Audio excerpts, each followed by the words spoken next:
Welcome to Red Hen Radio, a podcast brought to you by Red Hen Press. We're a nonprofit publisher fostering diverse stories every year. On this podcast, you'll get to hear from the people who are inside the literary world, the authors and publishing professionals who are working hard to keep independent literature thriving. Stay with us as we introduce you to today's segment. Hello, we are here today with Pete Hsu, Monica Fernandez, and Andrew Lam, who is joining us virtually. Pete Hsu is a Taiwanese-American writer based in Pasadena, California. He is the author of the experimental chapbook There is a Man and of the short story collection If I Were the Ocean, I'd Carry You Home. His work has also been featured in several journals and anthologies, including Asian American Writers Workshops The Margins, Fiction, the Los Angeles Review, and Los Angeles Review of Books. He was a 2017 PEN Center USA Emerging Voices Fellow, as well as a 2017 PEN in the Community Writer in Residence. Monica Fernandez graduated from UC Irvine with a BA in English with an emphasis on creative writing, and from City University London with an MA in creative writing and publishing.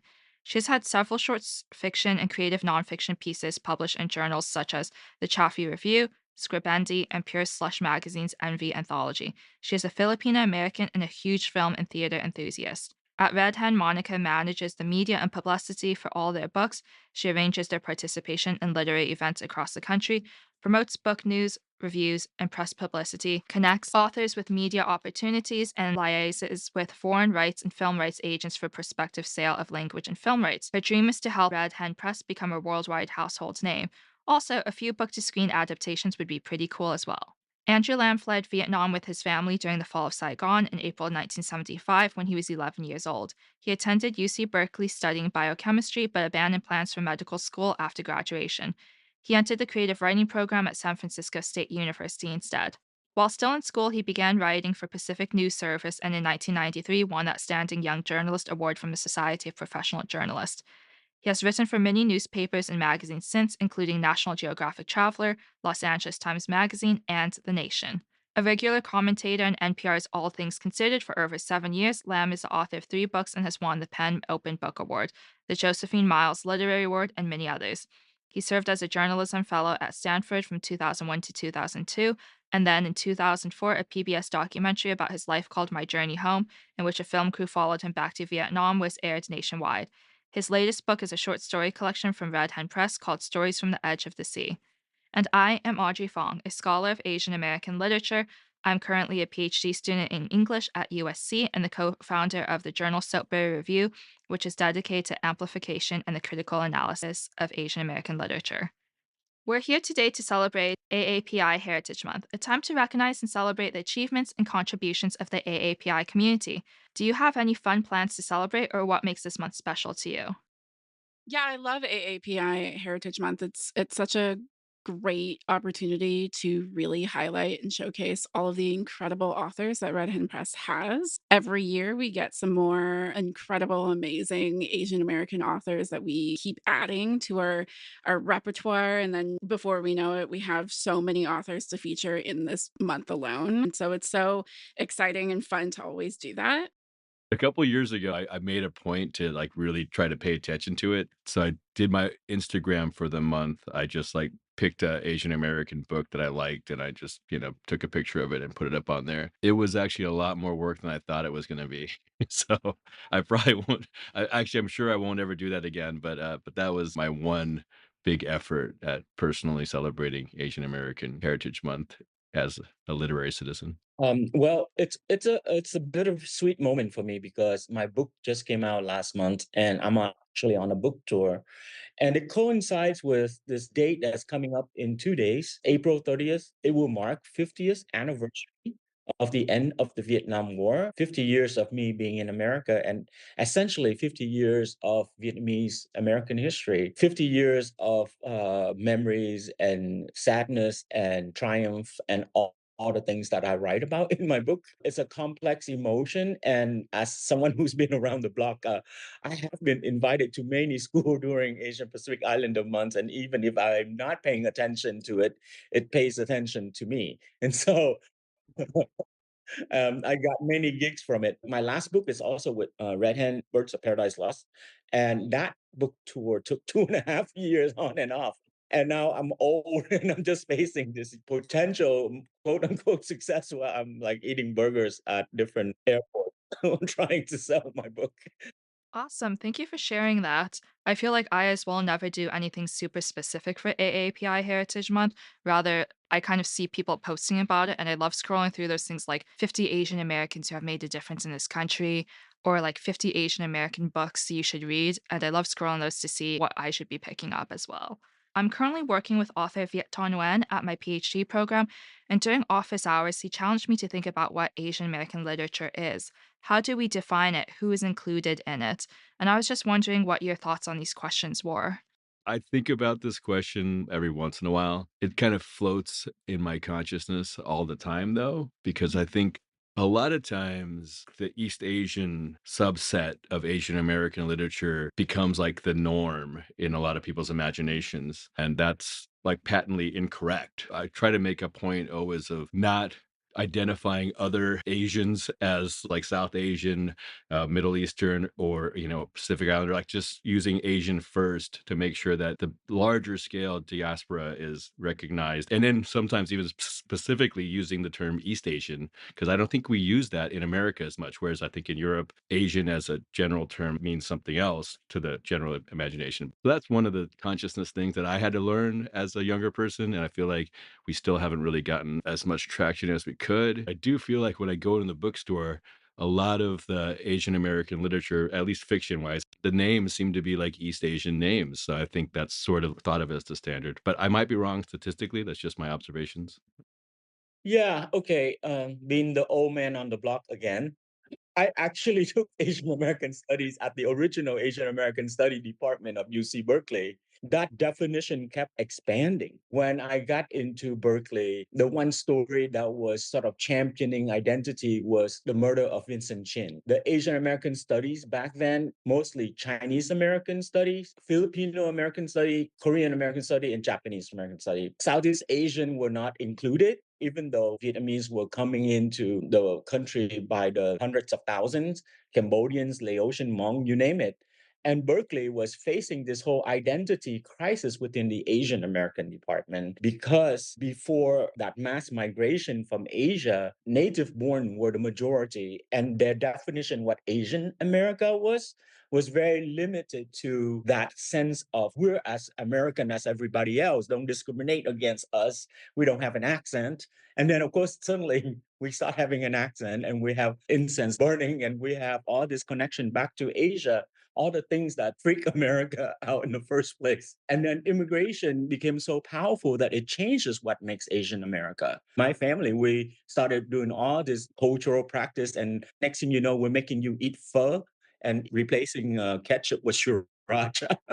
And so what makes Asian America completely got radicalized by grandmas, cooking and mamas growing mint and gourds and beans and from Laos and all those things that changed the even our taste bud. And I think that's the problem is that often we think Asia America is one thing and next thing you know, it's got bulldozed over by a new set of immigration that changes everything. And so Berkeley was scrambling to include Vietnamese American literature, which didn't exist. There was one lecturer whose syllabus was full of articles because there were no writers at that point. I think the definition is so expansive. And even now within Vietnamese American studies, a lot of professors cannot read in Vietnamese. So then they can only teach writings in English. Whereas there are first generation Vietnamese who write in Vietnamese, are wonderful books that cannot be accessed. No one can read them, not in the academia world anyway. And so then there is this kind of weird lopsidedness to decide what makes Vietnamese American literature. And that's just the nuance of one subgroup.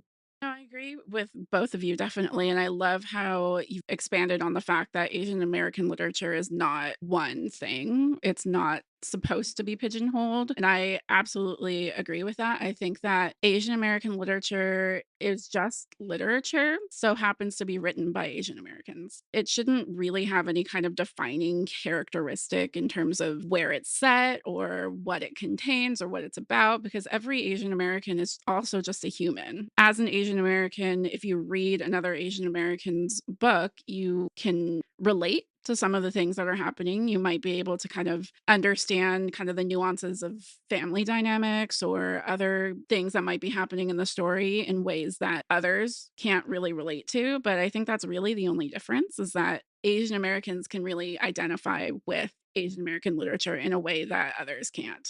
When you're so famous, you kind of get out of the ethnic enclave. Probably Viet Nguyen doesn't get into the ethnic book section. One time I was looking for Toni Morrison in the African American section, and they say, "Why are you looking at here? You're supposed to go to the bestseller section." And I was thinking, oh, okay, so if you're famous, you're no longer ethnic. Same thing as if you're gay and you're famous, you're no longer just gay, you're Elton John, you know? I do like what you guys are saying about how the stories are not singular narratives anymore, where maybe at one point the general reading public might have thought when they pick up an Asian American author's book, they're going to get a certain kind of like immigrant narrative or something like that. Those stories are still awesome and important, but that's not the only stories that are being told. It's not the only stories that people dream up. And there's not the only stories that are being published. I like seeing that. All kinds of stories, genre stories. So yeah, that's a good point. Yeah, I love how you guys are pointing to how Asian American literature, what it is, and how we kind of examine it is shifting over time. Particularly what Andrew was saying about how at one point Asian Americans so were like, oh, we don't have accents. But after this immigration caused by the Vietnam War, we're seeing that, oh, Asians do have accents. So they are burning incense or bringing these foods presents. Because I feel like we witnessed those changes in Asian American literature as well. How at one point it was largely about writers disidentifying with Asia, while now we're seeing more of an identification with Asia. And I feel like one example of this is the plentitude of return narratives that we're getting. So definitely we're seeing a shift. And even today, I'm seeing a lot more efforts to include Swana communities in Asian American lit and in Asian American studies. So very cool to see how this kind of shifts and morphs over time. I also want to add that someone who writes about culture over the last 30 years, I explore all the aspects of which immigration changes America and how radically it does. The native born Asian American who sort of distanced himself from grandma suddenly found that manga is cool, you know, or that K-pop is the thing. And next thing you know, Vincent Chin wrote in the past about how American he is, and he didn't want to be identified with his grandmother. His grandmother is now the thing. You cannot just say, oh, I just have no accent. I speak only English and I love baseball, as somehow makes you more American. Diversity is not outside, it's internalized. And so we are all kind of pluralized or at this point, and you cannot stop that train. Sorry, bro.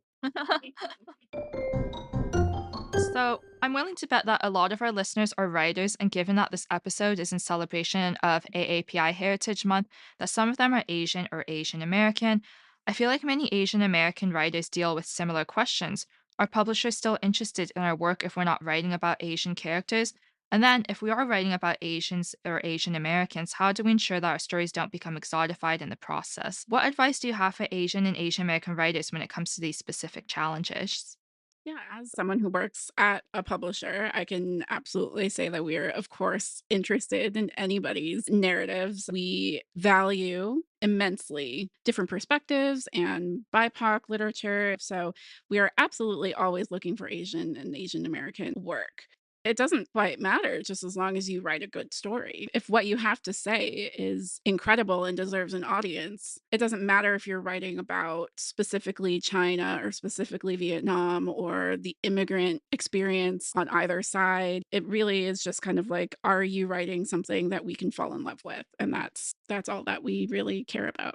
Feel like there was a very big Asian American and Asian art and culture and entertainment explosion, maybe like starting 10 years ago. Crazy Rich Asians, the book was a big hit, and then the movie. Viet won the Pulitzer, and Charles Yu won the National Book Award. Pachinko came out, a great, it's all these different genres, different Asian American stories, historical fiction, spy thriller, action fantasy, all kinds of different great Asian American stories being told, being published. And the market seemed like to be eating it up. Is that changing now with the big shift in the kind of like regressive, reactionary shift in culture in America? Is that affecting publishing? So I don't know the answer to that.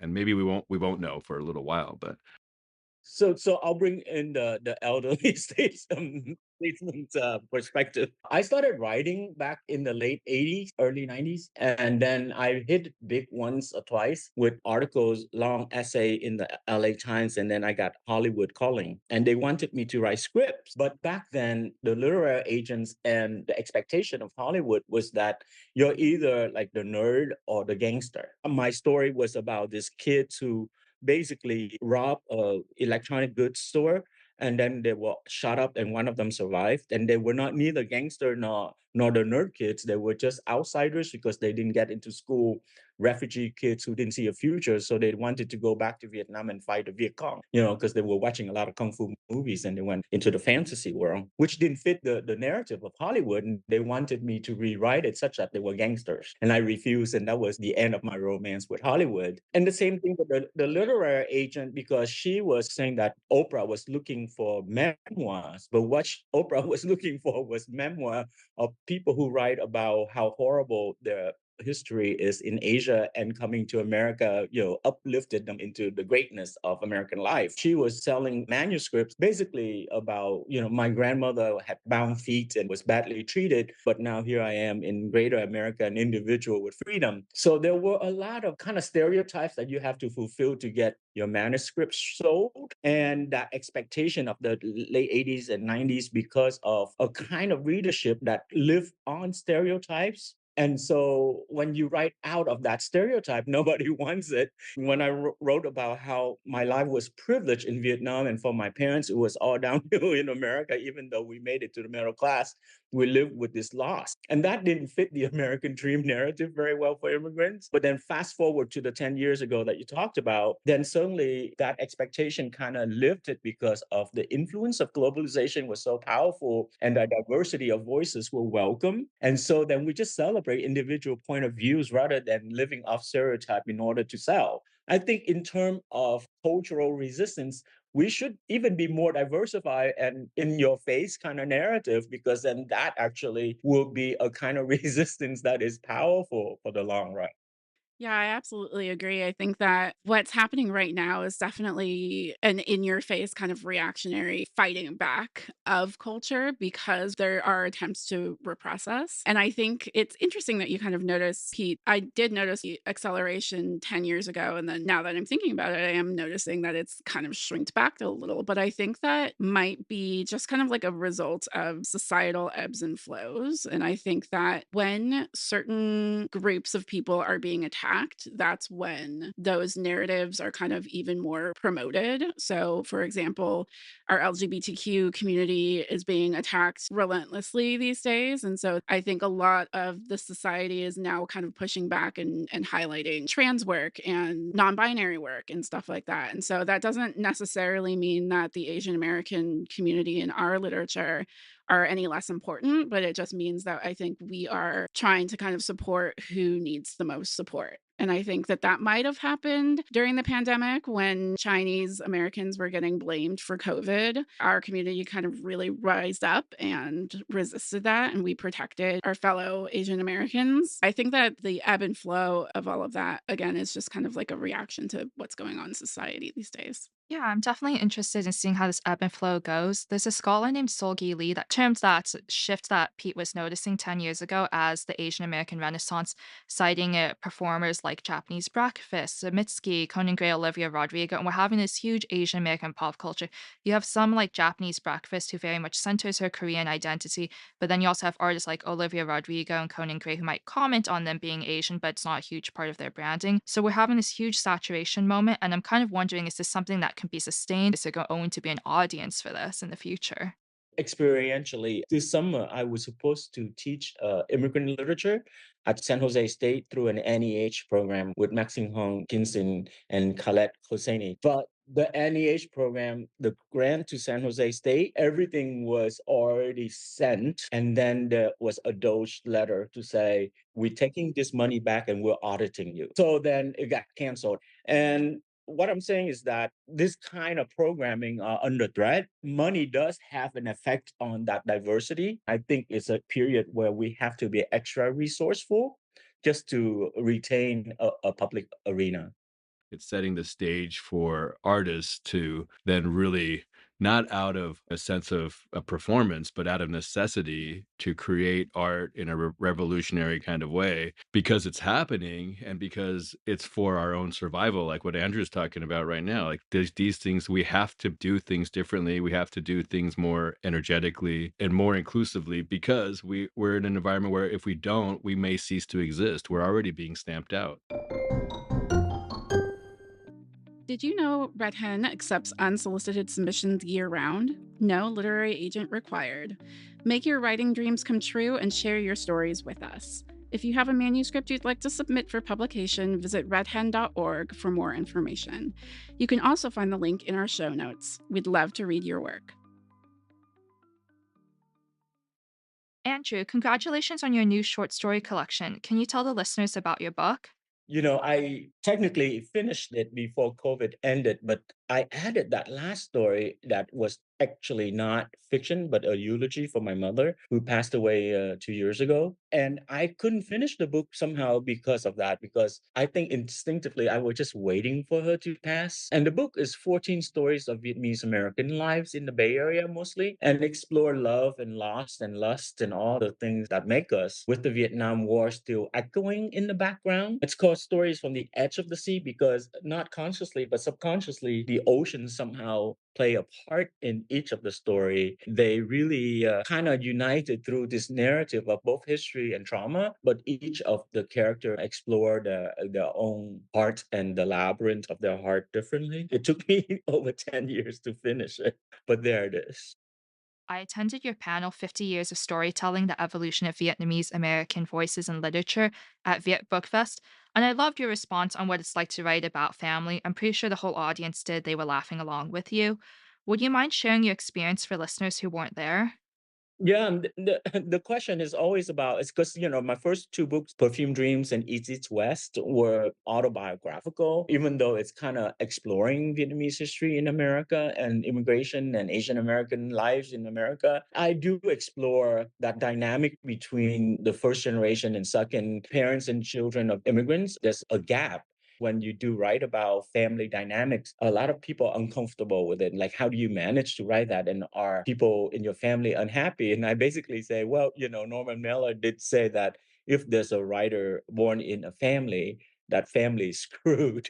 But Maxine Hong Kingston has been a mentor and a friend for many years. And I did ask her at a public interview some years ago in LA how she managed to deal with it. And she had a very good answer. Her memoir basically deals with that. And her first sentence in The Woman Warrior is like, my mother told me never to tell anyone this. She basically said that the way she approached it was she tries to honor the past. And she doesn't ever try to malign anyone in the past or in her stories, but to honor the truth. And so for me, I go for that too. I go for trying to capture what it was like to lose everything and remake in America and live with the haunting memory of drowned cousins or, incarcerated uncles and the shooting of the Viet Cong as you flee and all those things. And how to stay true to that trauma and how it play out sometimes really cruelly in the family dynamic, and still trying to be compassionate to all people involved, including myself.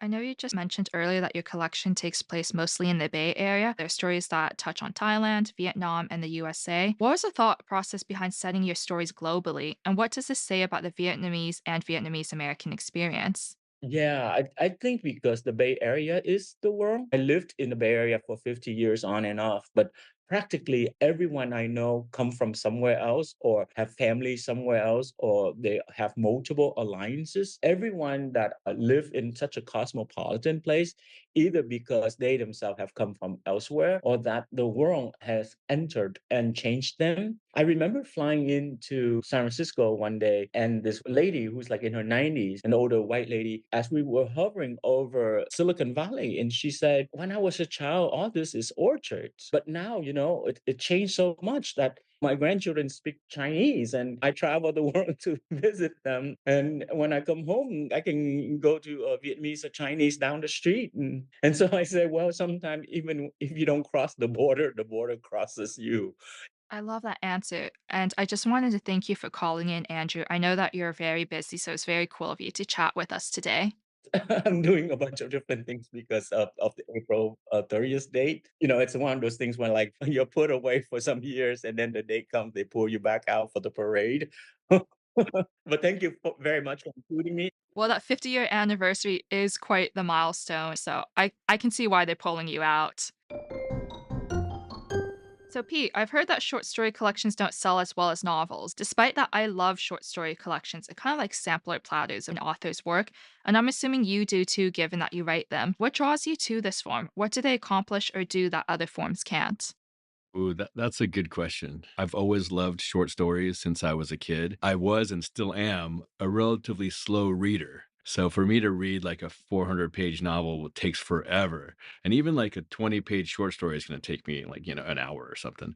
So when I was a kid, I could, finish them. But even without that, I still loved like short form stuff. Like my favorite TV show as a kid was The Twilight Zone. This may not resonate across all short story writers, but I think of short stories sometimes as more like thought experiments or experiences of life. There's some interesting scenario or an interesting character put into an interesting scenario, and then what happens. I love that element of it. As far as like short stories in the marketplace, I don't know. I don't know what to say or think about that. I get asked that a lot. My observation again, and what people tell me is that it's hard to sell a short story collection, especially in a big publishing house. But I do love the form. I teach short story writing at UCLA and I love teaching it. It's just one of my favorite things to do with my time. I like what you said about short stories, how you get introduced to this cool concept or this cool person, you kind of explore it, and then you jump out. I feel like that's part of what draws me to short story collections is I get so many ideas at once and I get to sit with them on my own later. I am of the very unpopular opinion that I think most books could be shorter, so that's partly why I enjoy a short story collection. I also like them because, like you said, with you being a slow reader, for me, it's like sometimes in my life, I'm so busy that's nice to feel like I accomplished something and just reading that short story. Additionally, I tried reading War and Peace during finals season when I was an undergrad, and I got disrupted so many times. I had a hard time remembering what happened. So, definitely a perk of a short story collection is you can kind of read it and wrap it up. I'd never thought of that, but there's probably some like ADHD element to it where when you finish a short story, you get that dopamine hit. I think of a novel as like a relationship, like a long term relationship where you're really just getting to know something and have it become part of your life. Whereas a short story is an experience. And once the experience is over, it doesn't care about you anymore. I like the way you put that. I'll think about that the next time I pick up a novel. Maybe that's why I like short story collections. It boosts my ego. So I noticed that your stories' protagonists range gender and age. As a writer, I feel it's next to impossible for me to not write as someone similar to me. So all of my stories are focalized through the point of view of a second generation Asian American girl or woman. But you make switching between age, gender, and backgrounds look so effortless. How do you do this, or what do you think about when creating your characters? And then, Monica, I know you're a writer as well, so if you've got tips or insights for our listeners, I'm sure they'd love for you to hop on this question. This is another great question because I think there's something about the way that I create my characters and stories that produces this outcome. I don't plan any of my stories ahead of time. So I just maybe have an image in my head and I just start writing. Almost always, the first version of my story is wrong in some way. It just artistically doesn't feel right. And one of the tricks I started doing early on was play with the point of view. Whose story is this? Okay, I thought this protagonist was the main character, but this doesn't seem to work. So I pick another character within that world and write the story from their point of view. Another one that's even more, and I think I learned this from Stephen King, it's in his On Writing book. Take your main character protagonist and just change them demographically. Make them older, make them younger, change their gender, their identity. I don't really play with race that much in my protagonist because I just naturally write Asian characters for the most part, but just switch those things around, see if that makes the character come alive in some way. It always changes the story very significantly. Like if I have a protagonist that's male and I change that protagonist to female, that the story changes. Something comes out of it that I didn't expect, I wasn't planning on. Not that I plan on anything, but that I didn't think I could expect. That's the way that I have to work through to get to the point I want to.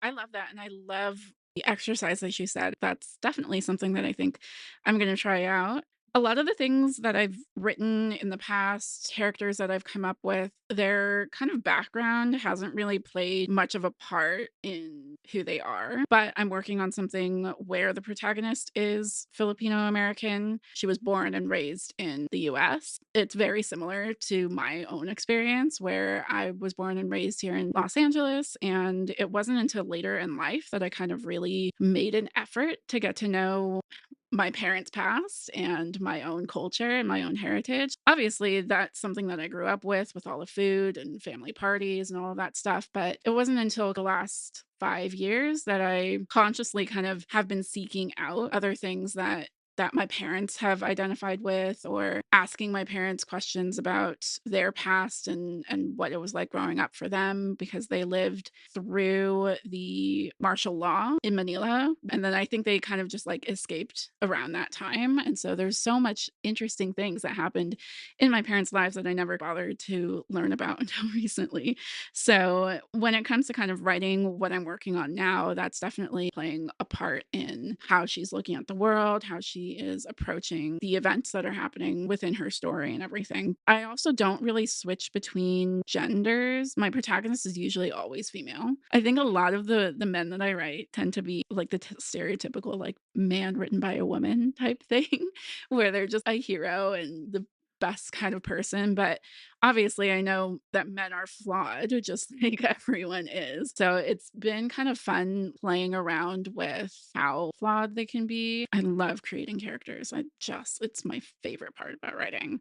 And then when you put them in a situation and then they just take off and they come up with things on their own, and I did not think this was going to happen, but this is really cool. I'm just going to kind of go with it. It's definitely my favorite part about writing. Nice. Thank you so much for sharing some insight into your writing. Similar to you, Monica, I have a really hard time writing men. I always base them off of the same 2 to 3 guy friends of mine. And I'm like, they did not consent to this. One day they're going to pick up and be like, why am I here? Why is Audrey calling me out like this? But it's coming from a place of love. I would never write about a guy I hate. So to keep that in mind. So, Pete, we were talking earlier about one of my favorite short stories from If I Were the Ocean, I'd Carry You Home, Korean Jesus. What I love about Korean Jesus is that it feels very specific to a certain SoCal Asian American experience that Netflix's show Beef also taps into. What was the inspiration or impetus for this story? Yeah, it's really cool how Beef does do a lot with the same like cultural imagery, cultural setting, as well as that primary drive of like a beef, a revenge angle. Korean Jesus is a revenge story, basically. Where the impetus for that story comes from, I don't know specifically, but I grew up in a very religious evangelical Christian, Southern California evangelical Taiwanese American Christian community. My parents got into culturally because that's the only Taiwanese community that was around at the time. Like you couldn't hang out with other Taiwanese people other than through this church in an organized way. In my mind, I have this constant nagging question about what does Christianity mean in America? What does Christianity mean for Chinese Americans, Taiwanese Americans, and what does Christianity mean for me? So those themes keep popping up in my stories, my work. I almost always have like a preacher somewhere in my work. Maybe not in every individual story, but definitely like within the body of work. My current book, the father of the protagonist is a preacher. I almost thought about becoming a preacher at one point. I actually even toured a few seminaries in the area. I toured Fuller Seminary, and they were a little too excited about Jesus for me.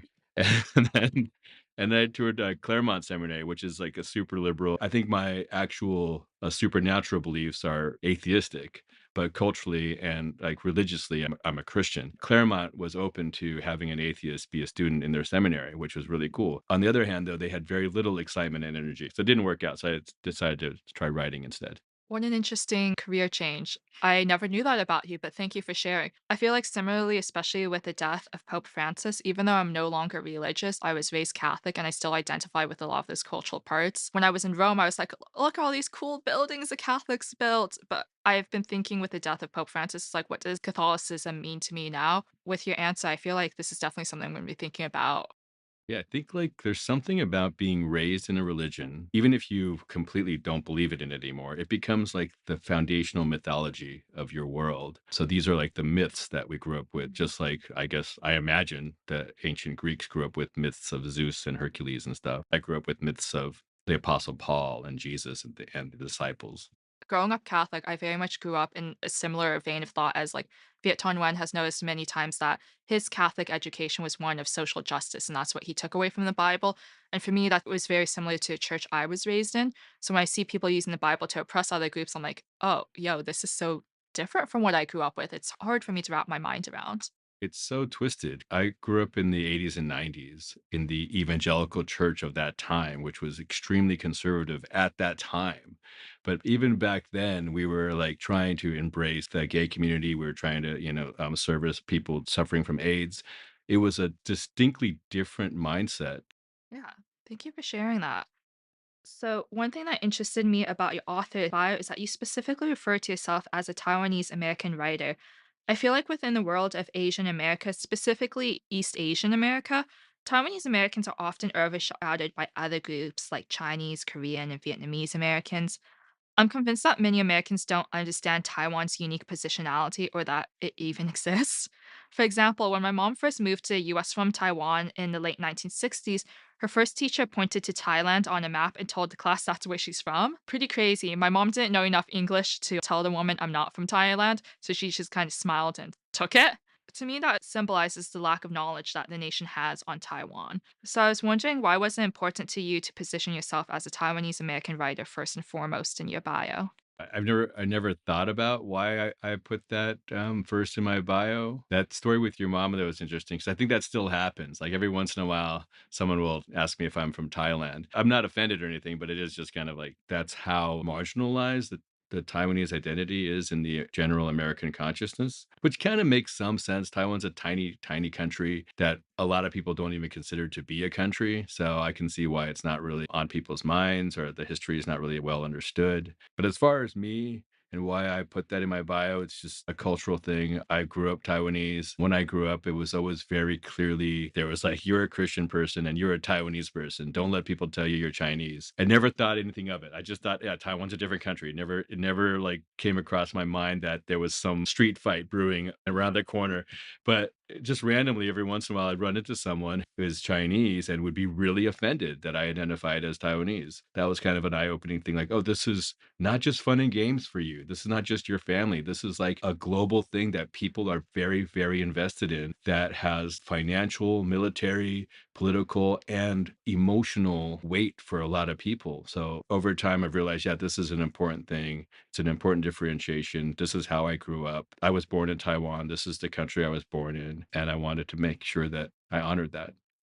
Thank you for sharing that. I just want to say it's kind of crazy that people still mistake Thailand and Taiwan, given that boba is so popular. It's leaked into the mainstream. It's on Disney Channel shows, it's on Cartoon Network. Even makeup brands are doing like boba themed products. On one hand, I'm like, oh, it's cool that something Taiwanese is becoming so popular. But on the other hand, no one thinks about the migration it had to do to get here and get to us. I still think it's crazy that people are confusing the two. Yeah. It's like funny because White Lotus is the new season is in Thailand. So I wonder how many Taiwanese people are being asked if they recognize those places.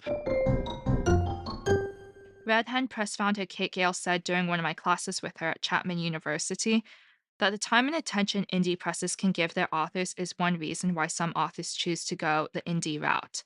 For listeners who don't know how the industry works, could you give us a little insight into what you consider when marketing a book? Is there anything different that your team does for Asian American authors or for authors from other marginalized communities? Yeah, I get this question a lot, and it's really exciting. What we consider when marketing a book, it's mostly what are people talking about?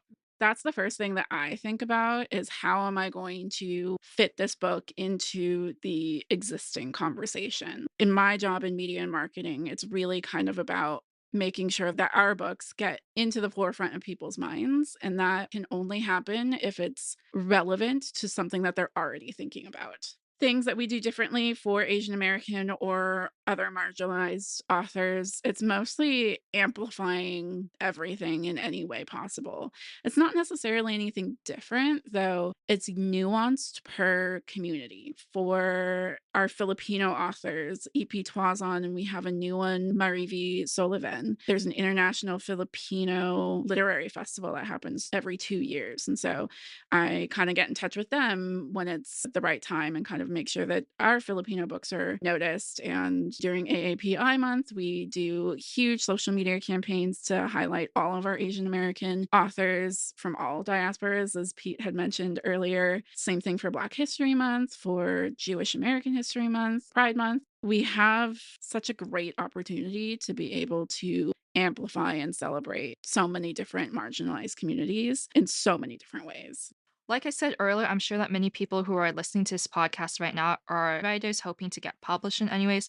Red Hen regularly puts out calls for manuscripts. Could you provide any insight as to what Red Hen is looking for? Yeah, I mean, Red Hen is really just looking for stories that we can't stop thinking about. That's kind of the nuts and bolts of it. It's hard to describe the feeling that we're looking for because it's really just like an it factor. The one thing that connects all of the books that Red Hen publishes is really that kind of once you close the book, you're still thinking about it. We do poetry, short stories, as Pete does, and actually, Pete and Andrew both do short stories, novels, memoirs, and poetry. Regardless of what genre you write, we are really only looking for something that will stun us. Okay, so you guys heard it here first. Monica wants you to send the most stunning, surprising, wow factor manuscripts you can send. I'm sure that Red Hen Press has a lot of great books coming out from Asian American authors. Would you be able to share which ones you're looking forward to the most? Taxi Dancer by Mari V. Sullivan. I just finished reading that. And it is about a Filipino American dance hall in San Diego.